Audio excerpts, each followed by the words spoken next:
Aqueles que trouxeram Bíblia, abram em Mateus, capítulo 17. Nós vamos ler a partir do verso 24. Diz assim a palavra do Senhor: Tendo eles chegado a Cafarnaum, dirigiram-se a Pedro os que cobravam o imposto das 2 dracmas e perguntaram: Não paga o vosso mestre as 2 dracmas? Sim, respondeu ele. Ao entrar Pedro em casa, Jesus lhe antecipou, dizendo: Simão, que te parece? De quem cobram os reis da terra impostos ou tributos? Dos seus filhos ou dos estranhos? Respondendo Pedro: Dos estranhos, Jesus lhe disse. Logo, estão isentos os filhos. Mas para que não se escandalizemos, vá ao mar, lança o anzol, e o primeiro peixe que fisgar, tira-o, e abrindo-lhe a boca, acharás um estate. Toma-o e entrega-lhes por mim e por ti. Vamos orar? Senhor, que essa palavra, Senhor meu Pai, viva e eficaz, transforme as nossas vidas. Por isso nós clamamos liberdade plena, genuína do Teu Santo Espírito entre nós. Fala ao nosso coração, Senhor. Nós oramos em nome de Jesus. Amém? Queridos, eu nasci numa cidadezinha pequena do interior de São Paulo, bem pertinho aqui, chamada Quatá.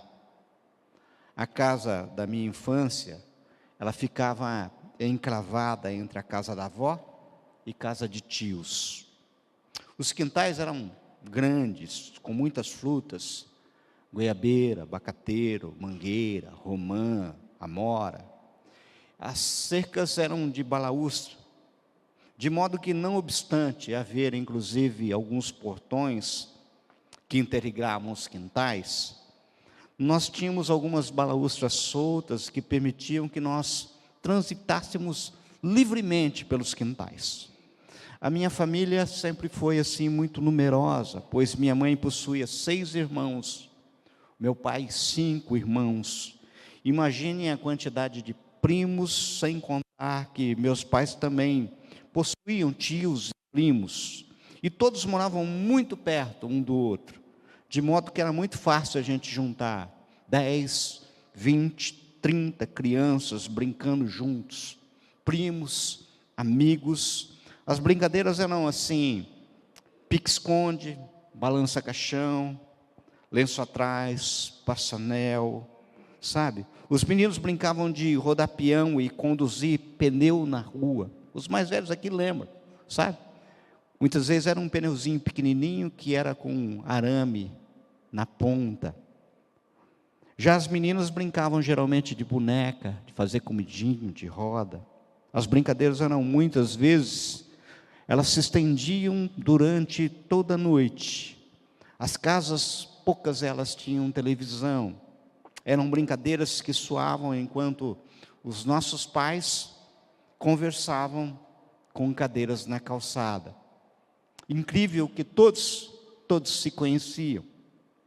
Medo a gente só tinha de assombração e do inspetor do grupinho escolar, que com o olhar fazia a gente formar fila e, olhando a bandeira, colocar a mão no peito e cantar o hino nacional antes de entrar para as salas.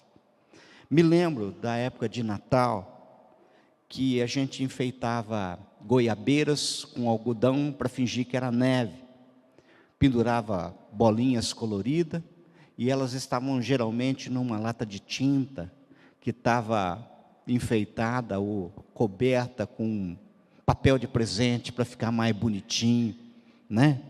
Me lembro que meu pai e meu tio Ângelo, eles gostavam muito de pescar, e normalmente levavam a mim e o meu primo Augusto junto.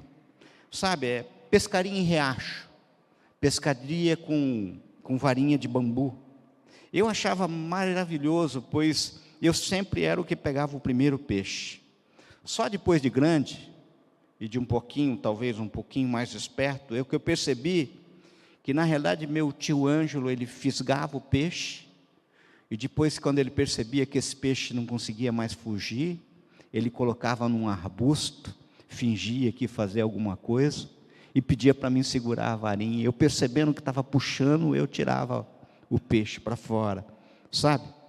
E uma das coisas tremendas era o fato que meu pai e meu tio conheciam todos os peixes do rio.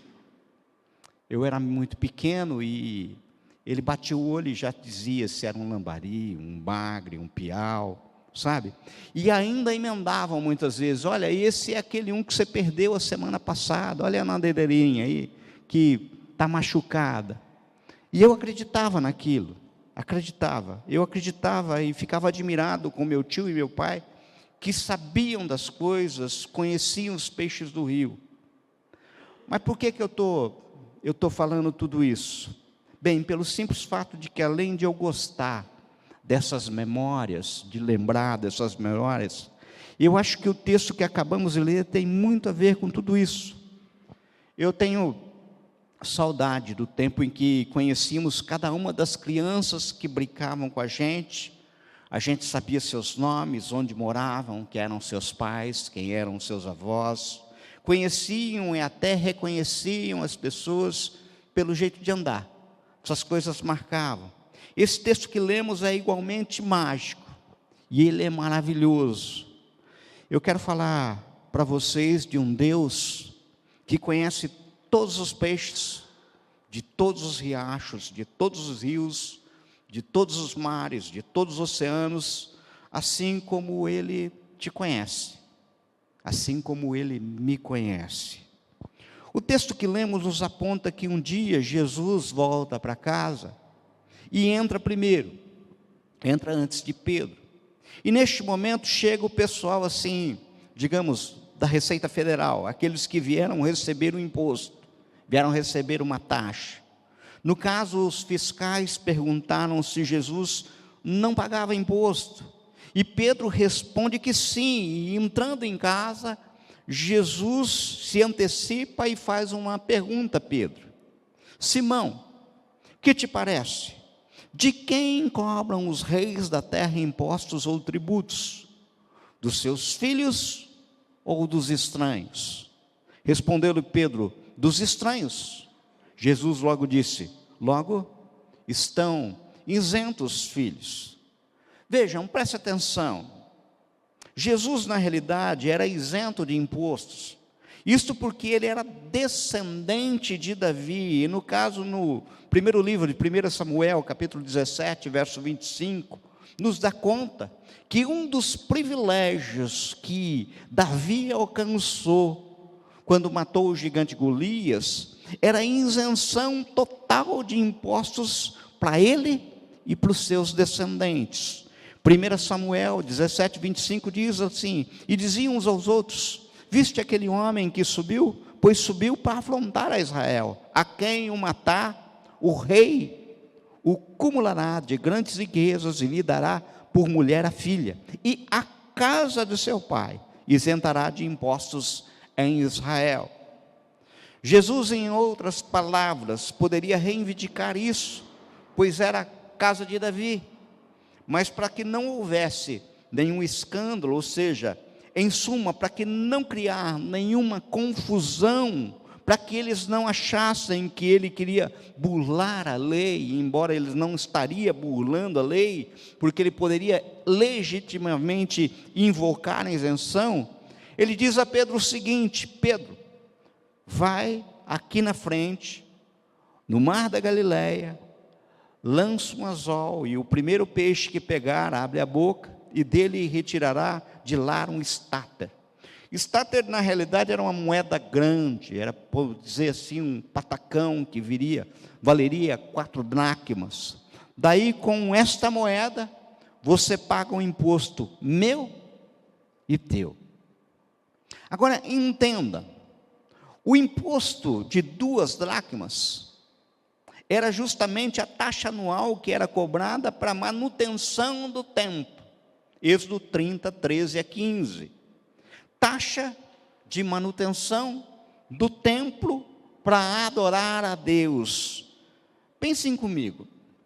Se Jesus, além de descendente de Davi, Jesus é Deus, me parece um absurdo Jesus pagar a manutenção da casa de adoração a Ele próprio. Imaginem como ficou a cabeça de Pedro naquela hora, diante da ordem de Jesus. Pois uma coisa é você lançar redes ao mar sobre a promessa de pegar muitos peixes. Agora, uma coisa é você lançar um único anzol na imensidão do mar da Galileia, com a promessa de que o primeiro peixe, o único peixe, no meio de milhões de peixes que lá existem, e for fisgado, terá na sua boca um estáter, no caso um patacão, que vale o equivalente a 4 dracmas. Eu fico imaginando, tentando imaginar a cena, pois se eu ficava encantado com o simples peixinho que pegava quando criança, em absoluta conformidade com aquilo que meu tio e meu pai haviam falado, como seria se essa cena tivesse acontecido comigo? Ou seja, se fosse eu no lugar de Pedro, ou pensa você no lugar do Pedro, numa cena dessa, um único peixe, um único anzol, e cumprindo-se tudo. Agora, quais as lições nós precisamos tirar desse texto? E no caso eu me permito lembrar de 2 lições que aprendi com Caio Fábio, é coisa de 30 anos atrás, muito tempo. A primeira lição é a lição do impacto social. O Senhor Jesus, mesmo tendo razões e legitimidade para não pagar impostos, não pagar tributos, não se furta a responsabilidade social, o que me ensina que eu, que você, que nós devemos ter uma responsabilidade social. Queridos, prestem atenção, entendam. Você aqui hoje proclama ao mundo ser cristão. Então saiba, o mundo inteiro está olhando para você, esperando que você tenha uma atitude que seja diferente aquela que era praticada, por exemplo, pelos escribas e fariseus, diferente do mundo. Ou seja, hoje quase todo mundo mente, todo mundo rouba, todo mundo sonega, mas você deve ser diferente.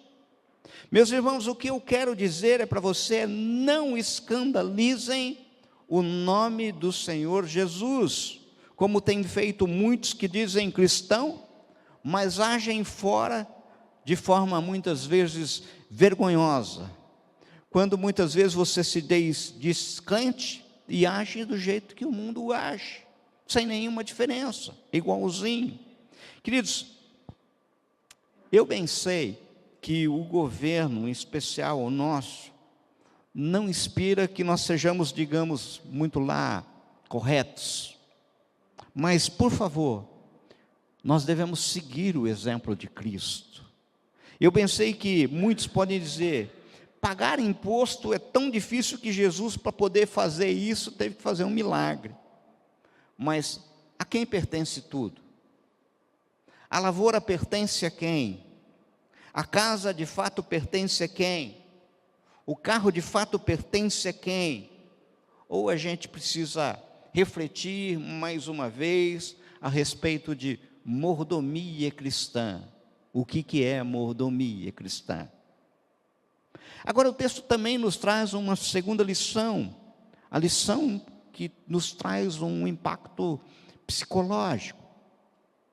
É interessante o nível de detalhamento que o Senhor nosso Deus traz para mostrar sua intimidade e conhecimento. Os atributos da onipotência, onisciência e onipresença é traduzida em uma coisa simples como a pescaria, para mostrar que nada, absolutamente nada escapa aos seus olhos e ao seu controle. E isso é incrível, isso me fascina. Como que Deus sabia que havia um único peixe no fundo do mar da Galileia, no meio de outros milhões, que dentro dele havia um patacão, uma moeda que lhe engasgava a garganta? Como isso? Deus sabe algumas coisas que podem parecer muitas vezes ridículas. Um peixe com uma moeda engasgada. mas que na sua singeleza nos revela um Deus do macrocosmo, do cosmo e do microcosmo. Jesus criou o cosmo. Cosmo é uma palavra grega que significa mundo. Jesus Cristo, o Verbo, aquele que estava no princípio com Deus e era Deus, criou o nosso mundo. Quando vemos o nosso mundo em sua beleza, podemos saber que foi Jesus o seu Criador. Jesus criou a terra com a sua beleza, as flores, os seus variados matizes, o seu perfume, seu, muitas vezes, perfume suave, delicado. Ele criou as montanhas, Ele criou as árvores, os diferentes cores de verde, Ele criou o céu azul, Ele criou os pássaros voando, os seus alegatrinos, Ele criou o mar, com seus animais marinhos e a sua beleza e perfeição, tudo criado por Jesus. Jesus também criou um macrocosmo, o infinitamente grande. Hoje, a ciência está desconfiada de suas descobertas e afirmações passadas, dizendo que existe não apenas um universo, mas outros universos dentro do universo. Eles dizem que a nossa perspectiva, nós olhamos em uma direção sem saber o que se encontra para além de nossa visão, apoiada em imensos telescópios. Eles dizem que há um infinito ainda a ser descoberto. Essa imagem que vemos é a imagem do Hubble. É aquilo que a ciência consegue nos mostrar. Pense nas galáxias. Quantas galáxias existem no universo? Veja bem, nós só podemos supor a quantidade de galáxias em um determinado espaço, usando como base o que podemos ver. Você olha para um pequeno espaço no céu, conta tudo que naquele espaço existe e multiplica pelo tamanho daquilo que você observa. Assim, dizem os cientistas que o universo observável existe cerca de 2 trilhões de galáxias na borda superior e 100 bilhões na borda inferior. Sendo certo que o número exato de estrelas do universo é uma incógnita, mas estima-se que haja mais de 10 sextilhões de estrelas, pelo que chega a ser ainda inestimável a quantidade de planetas existentes, sendo certo que só a Via Láctea, estima-se que existam 10 trilhões de planetas, sem contar aqueles que são conhecidos como planetas órfãos, que não orbitam do lado de estrelas, em volta de estrelas. Jesus Cristo é o Todo-Poderoso Criador que criou o cosmos e também criou o macrocosmo, e o infinitamente grande. Mas Ele criou muito mais que tudo isso. Jesus criou o microcosmo, o infinitamente pequeno. O que é pequeno para você? Você já se perguntou? Pense numa coisa muito pequena. Pense numa cabeça de alfinete. Quantos átomos você pensa que há na cabeça de um alfinete? Átomo vem da palavra grega composta de a igual a não, mais tomo igual sem divisão. Átomo era a menor partícula da matéria que não se dividia. Isso até Albert Einstein abriu o coração do átomo, e agora os cientistas sabem que dentro do átomo existem prótons, nêutrons e elétrons, e estão girando em círculo ao redor do núcleo, onde está o peso atômico. Mas ainda há outros elementos chamados quarks, leptons e bósons, ou gluons. Ainda afirma o cientista que há espaço entre tudo isso dentro do átomo, que por nome não se dividia. E dizem, para completar, que o átomo que não se dividia no mesmo conceito anterior, agora visto como um pequeno minúsculo sistema solar. É assim. Mas volta a pergunta: quantos átomos você pensa que há na cabeça de um alfinete? 500? 5 mil? 500 mil? 1 milhão? A resposta vai te surpreender. A cabeça de um alfinete possui 60 milhões de átomos. E foi Jesus que criou o infinitamente pequeno. Foi Ele que fez isso, que é a base de tudo que existe no universo, feito por átomos. Hoje, em física quântica, não se fala mais em universo, mas em multiverso. A suposição de que exista um único universo não tem mais lugar na física. A ciência fala em multiverso, e que estamos em um dos universos possíveis. Este tem provavelmente um formato cilíndrico, diz os cientistas, em função da curvatura do espaço. Portanto, ele é finito, tem porta de saída, que são os buracos negros, por onde ele vai minando e muitas vezes se esvaziando. Como falei, a ciência calcula que exista em nosso universo mais de 2 trilhões de galáxias. Uma delas é a nossa, a Via Láctea. Aliás, nem é uma galáxia tão grande. Calcula-se que ela tenha entre 200 e 400 bilhões de estrelas. Portanto, estamos em uma galáxia que é entre mais de 2 trilhões de galáxias, dos universos possíveis. Nessa nossa galáxia, repleta de estrelas, uma delas é agora chamada de estrela anã. O Sol, estrela anã.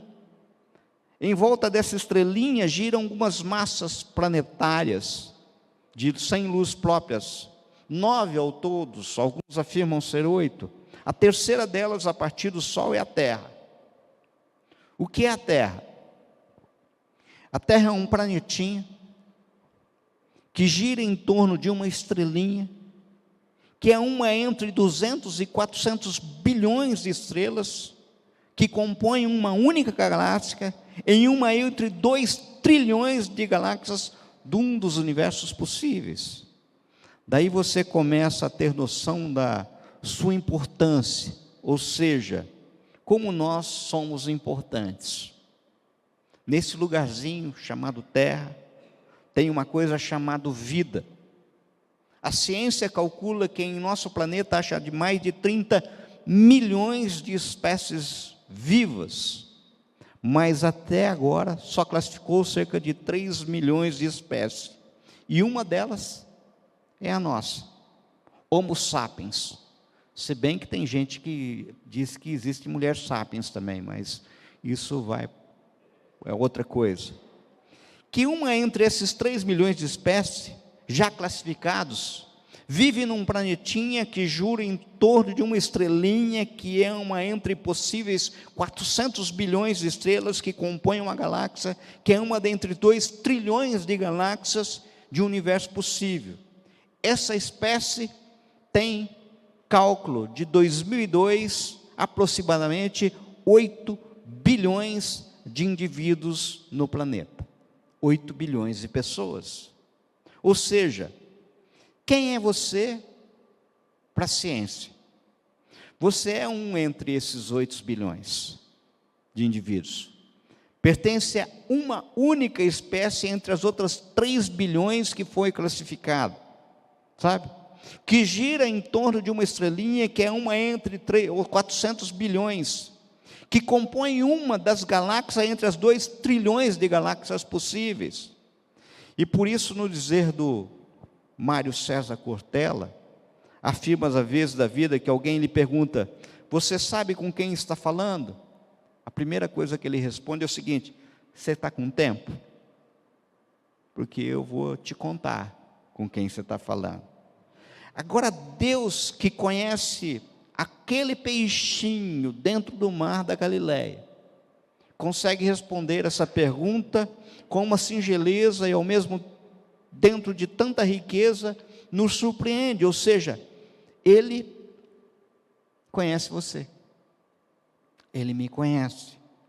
Imagine um peixinho nadando no mar da Galileia e de repente vê uma moeda brilhando, lhe atrai, ele se aproxima tenta perceber o em volta, não tendo nada, não achando nenhum perigo, ele abocanha a moeda, essa moeda fica entalada na sua garganta, de modo que ele chega até a sentir-se assim, empanturrado, cheio, mal, e Deus, no alto da sua onisciência, sabe disso, e providencia um socorro, manda Pedro lhe retirar a moeda da boca.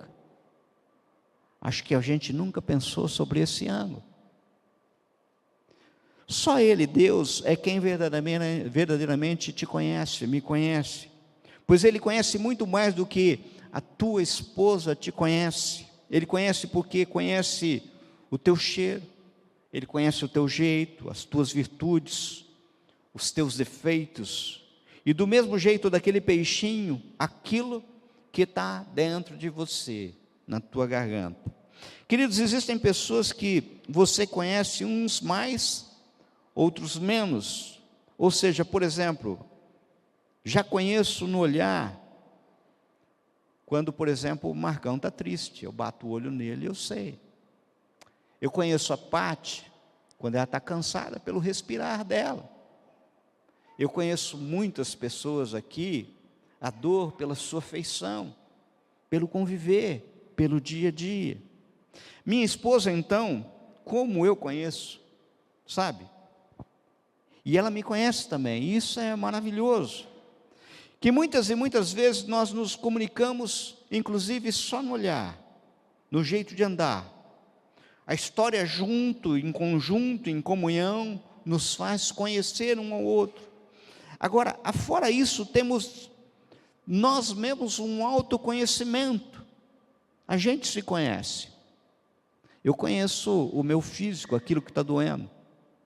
Reclamei para o Helder hoje, travei as costas, pegando um quê? Um papelzinho do chão, sabe?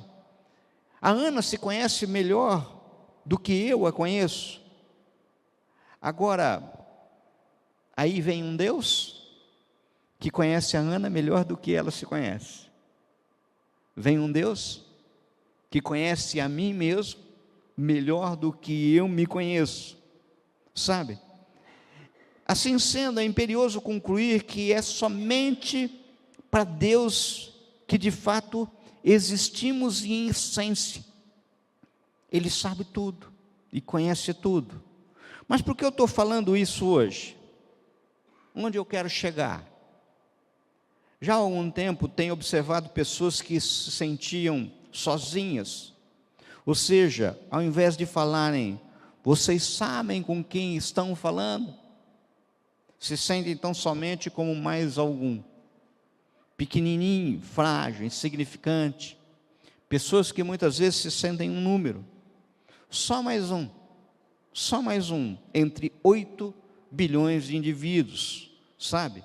Uma única espécie entre outros 3 bilhões de espécies, uma única espécie que vive num planetinha pequenininho, insignificante. Nossa pequenez por vezes nos abala, ao mesmo tempo que é muito bom a gente ter noção do quão pequeno nós somos, ela por vezes nos abala, sabe?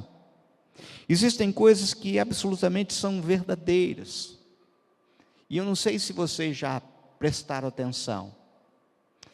Quem anda muito em estrada de chão, sabe que a contramão é mais macia, dá menos soco na estrada de chão. E em estrada de chão, né, Juliano? Todo mundo se cumprimenta. Asfalto para você ver, não tem mais aceno, não tem mais a gesto com a cabeça. São coisas que vão nos afastando.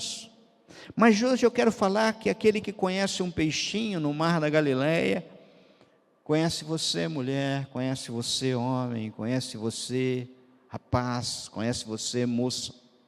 Hoje eu quero falar que o Senhor Jesus conhece o seu coração, todas as quinquilharias que estão nele, conhece todas as suas aflições, conhece todas as suas dores.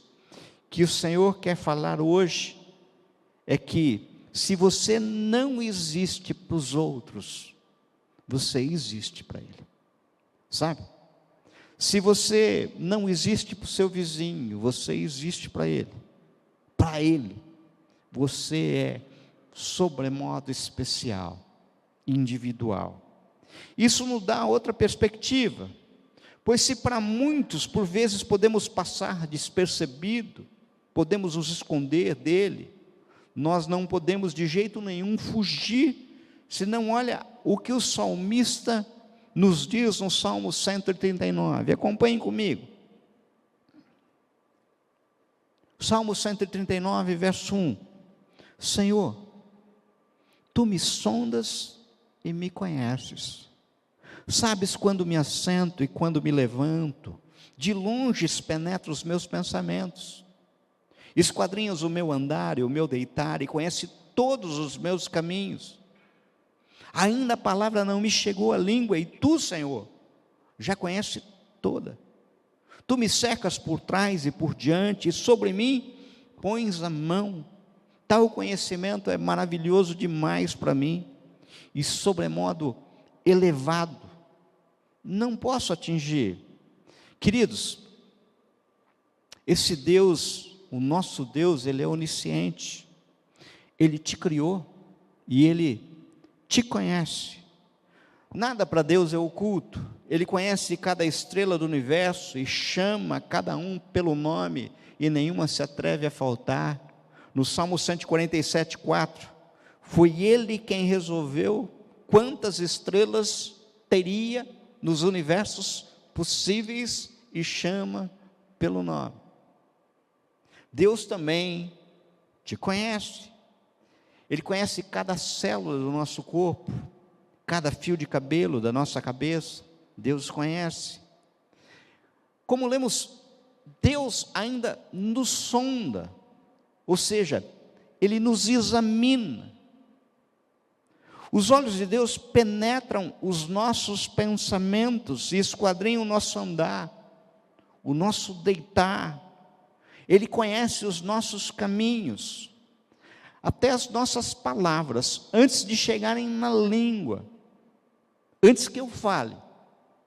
É incrível, Ele já sabe aquilo que vai sair dos meus lábios. Você tem ideia do que é esse Deus? Deus sabe tudo, Deus vê tudo, conhece perfeitamente bem tudo, nada escapa ao conhecimento de Deus. Agora vamos continuar, verso 7. Para onde me ausentarei do teu espírito? Para onde fugirei da tua face? Se subo aos céus, lá estás. Se faço a minha cama no mais profundo abismo, lá estás também. Se tomo as asas da alvorada e me detenho nos confins dos mares, ainda lá me haverá de guiar a tua mão e a tua destra me susterá.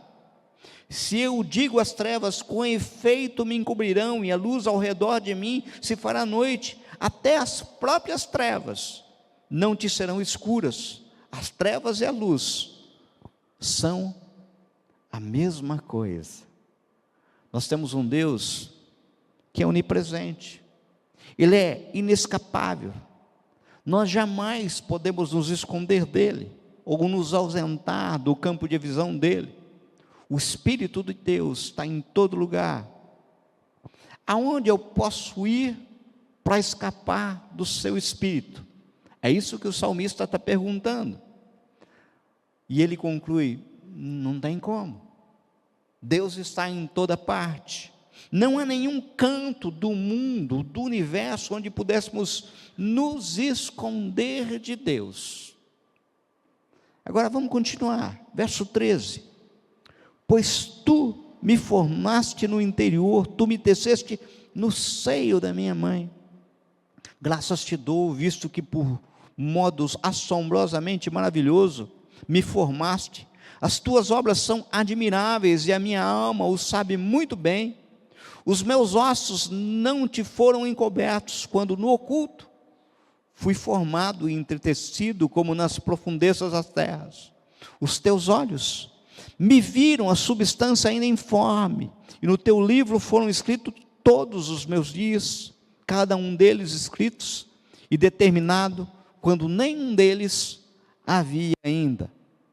Queridos, meus amados, o nosso Deus, Ele é onipotente, Nesses versos sabemos que Deus criou não apenas o universo, os céus e a terra, mas Deus também nos fez de forma assombrosamente maravilhosa. Deus trouxe à luz aquilo que não existia. Do nada Ele fez todas as coisas.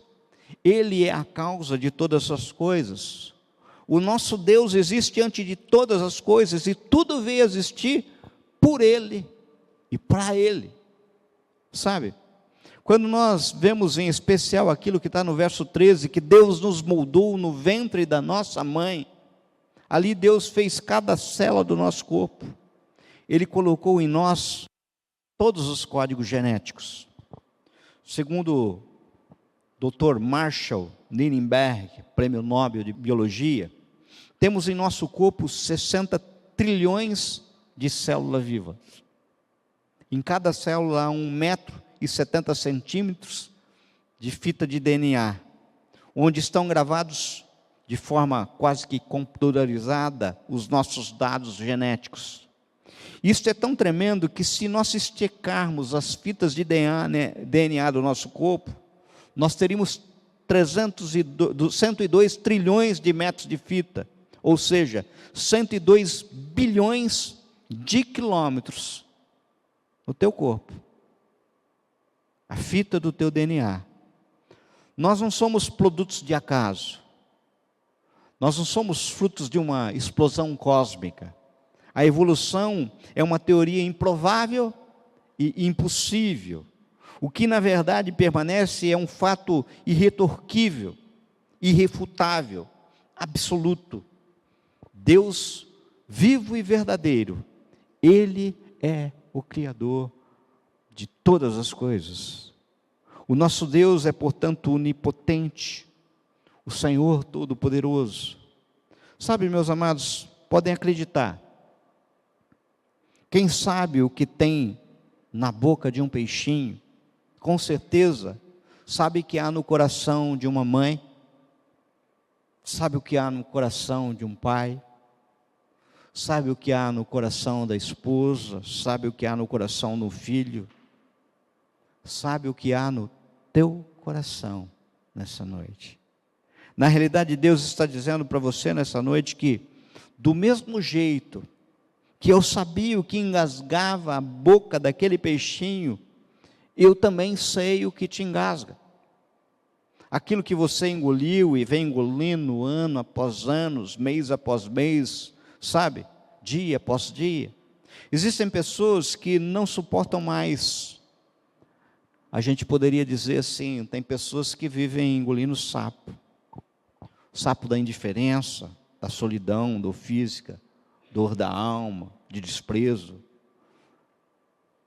Falta de cadeira na calçada. Eu sinto falta de cadeira na calçada. Cadeira na calçada, sabe? Hoje os muros são muito altos. E acima do muro ainda tem cerca elétrica. E além da cerca elétrica, ainda tem câmera de segurança. Cadeira na calçada, longe, muito longe, sabe? Existe falta de brincadeira. Existe hoje em dia falta de olho no olho. Existem muitas e muitas pessoas que hoje não suportam mais ser só amigo de Facebook, amigo de WhatsApp. Deste modo eu quero olhar para o texto bíblico, não pelo olhar normal de qualquer um olharia, mas pelo olhar de um peixinho e de um Deus que em tudo tem propósito. Um peixinho no mar da Galileia. Quanto mais importante é você que esse peixinho. Eu vou concluir. Eu vou resumir para vocês. Eu estou aqui hoje para simplesmente fazer como Pedro. Eu quero nessa noite lançar um anzol, que é a palavra de Deus. E contando com a ação do poder do Espírito Santo, na realidade o meu desejo é te fisgar.